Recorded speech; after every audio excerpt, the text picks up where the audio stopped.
बिस्मिल्लाहिर्रहमानिर्रहीम। अस्सलाम वालेकुम नाज़रीन, मैं हूं साकिब बशीर। हम बात करेंगे आज पीटीआई से जो बल्ले का निशान था वो वापस ले लिया गया।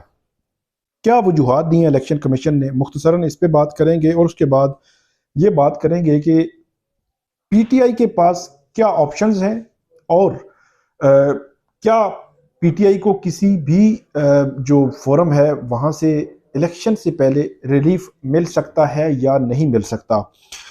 इससे मुतालिक बात करेंगे। सबसे पहले तो आज जो इलेक्शन कमीशन ने जो फैसला दिया है उस फैसले में ये मेंबर है खैबर पख्तूनख्वा के इकरामुल्लाह खान, उन्होंने ये फैसला महफूज किया है, ये जो तहरीर किया है और इसमें उन्होंने लिखा जी पीटीआई इंट्रा पार्टी इंतखाबात को कई फरीकैन ने चैलेंज किया था और इलेक्शन कमीशन को पॉलिटिकल फाइनेंस विंग ने भी इंट्रा पार्टी इलेक्शन के सवालात जो है वो उठाए थे।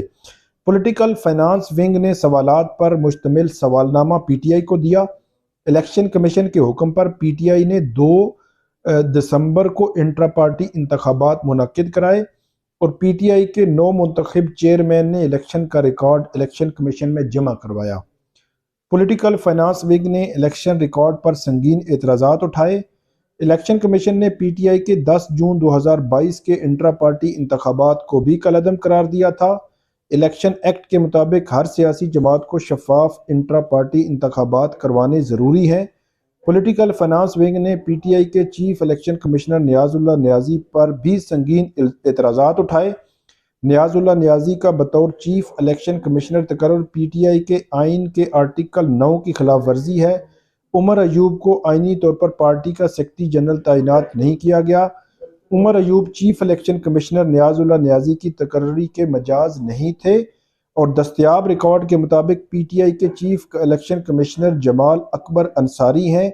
जमाल अकबर अंसारी का चीफ इलेक्शन कमिश्नर से ओहदे से मुस्ताफ़ी या हटाए जाने का कोई रिकॉर्ड नहीं है और पीटीआई आइन के सेक्शन 9 के मुताबिक चीफ इलेक्शन कमिश्नर के ओहदे की मियाद 5 साल है और फेडरल इलेक्शन कमीशन को नेशनल काउंसिल 2/3 अक्सरियत से हटा सकती है। पीटीआई ने तस्लीम किया कि चीफ इलेक्शन कमिश्नर की तकर्री के लिए कानूनी तरीकाकार मुहैया नहीं अपनाया गया क्योंकि नेशनल काउंसिल का वजूद ही नहीं था।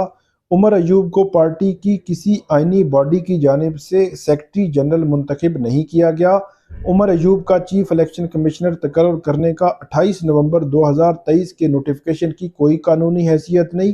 पीटीआई के तमाम ओहदेदारान बशमूल चेयरमैन अपनी मुद्दत मुकम्मल कर चुके थे। पीटीआई के आइन के तहत पार्टी के ओहदेदारान की मुद्दत में इजाफा नहीं किया जा सकता।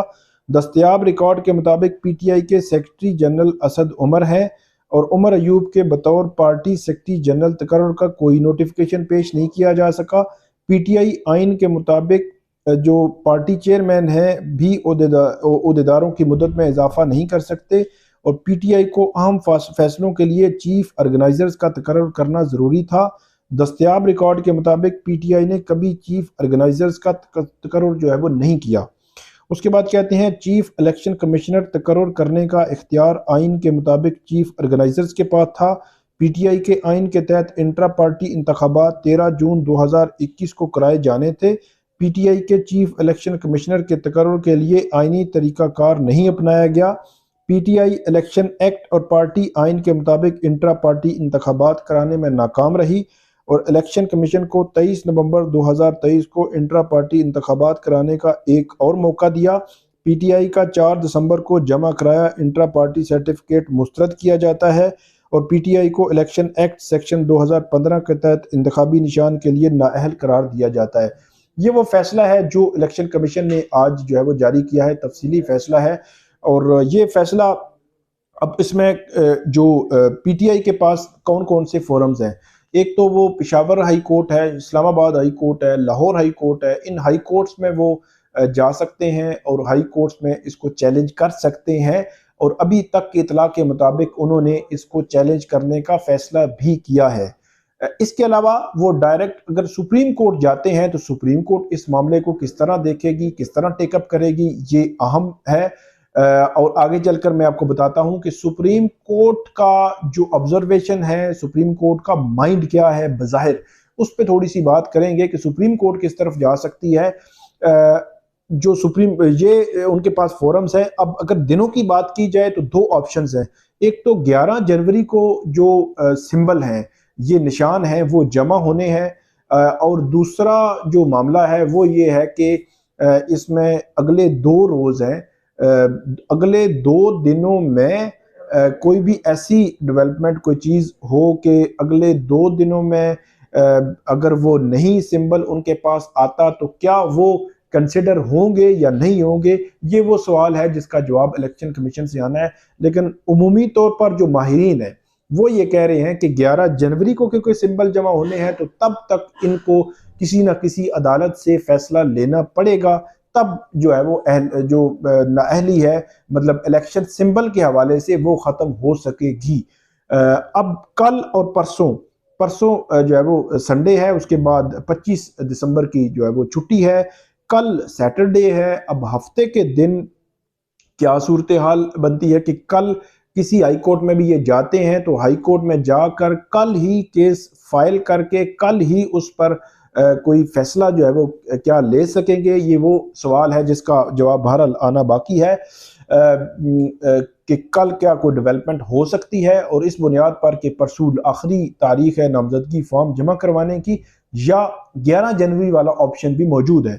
इसके अलावा अगर सुप्रीम कोर्ट की बात की जाए तो इससे कबल 2018 में सेनेट के इलेक्शन में मुस्लिम लीग नून से वो सिंबल खत्म हो गया था और मुस्लिम लीग नून के तमाम सेनेटर्स जो हैं वो उनको जो अलॉट हुए थे, जो उनको निशान जो है वो आज़ाद हैसियत में वो आ गए थे, और उसमें भी एक टेक्निकल ग्राउंड्स पर वो सिंबल वापस हुआ था। अब जो उस वक्त की जो अदलिया है उस पर बहुत बड़ा सवालिया निशान है, और आज इलेक्शन कमीशन और अदलिया, इन पर भी बड़ा सवालिया निशान इस लिहाज से उठ सकता है कि आप 46 रोज पहले एक पाकिस्तान की बड़ी सियासी जमात से उसका जो निशान है वो वापस ले रहे हैं और लेने का फैसला किया है। अगर ये टेक्निकल ग्राउंड पर उनको बाहर रखा जाता है, ये वो टेक्निकल ग्राउंड है जहां पे 170 से जायद पॉलिटिकल पार्टीज, तमाम के इलेक्शंस इसी मयार और इसी तरह होते हैं जिस तरह इनके हुए। इसी तरह मतलब अब इसको बोगस तो नहीं कह सकते, लेकिन बहरहाल एक फॉर्मेलिटी होती है, तमाम पॉलिटिकल पार्टीज, मतलब नून लीग हो, JUIF हो, पीपल्स पार्टी हो, सबकी फॉर्मेलिटीज होती है। तो उस टेक्निकल ग्राउंड पर अगर आप आउट करेंगे तो आज जो सुप्रीम कोर्ट ने लेवल प्लेइंग फील्ड की बात की, तमाम सियासी जमातों को यकसा मौके मुहैया करने की बात की, और सुप्रीम कोर्ट ने वाज़े तौर पर कहा कि इलेक्शन कमीशन का एक्ट इसको साबित कर रहा है कि वो जो है वो उस पर जो एतराज़ात आ रहे हैं वो कहीं ना कहीं दुरुस्त हैं। तो ये वो मामला है। सुप्रीम कोर्ट का माइंड तो बड़ा क्लियर है, मेरा ये ख्याल है कि मामला सुप्रीम कोर्ट में गया तो वहां से इनको रिलीफ मिल सकता है, हाई कोर्ट से भी मिल सकता है। मेरी नज़र में 80 to 90% रिलीफ PTI को मिल जाएगा और उनको बल्ले का निशान वापस मिल जाएगा। लेकिन ये एक टेक्निकली देखना है कि उनको अगले 2 रोज के लिए 2 रोज में ही ये चाहिए या 11 जनवरी तक ये चाहिए, ये वो सवाल है जिसका जवाब बहरहाल अभी आना बाकी है। तो ये थी अपडेट्स, उम्मीद है आपको पसंद आएगी। इस पे फीडबैक जरूर दीजिएगा। अल्लाह हाफिज।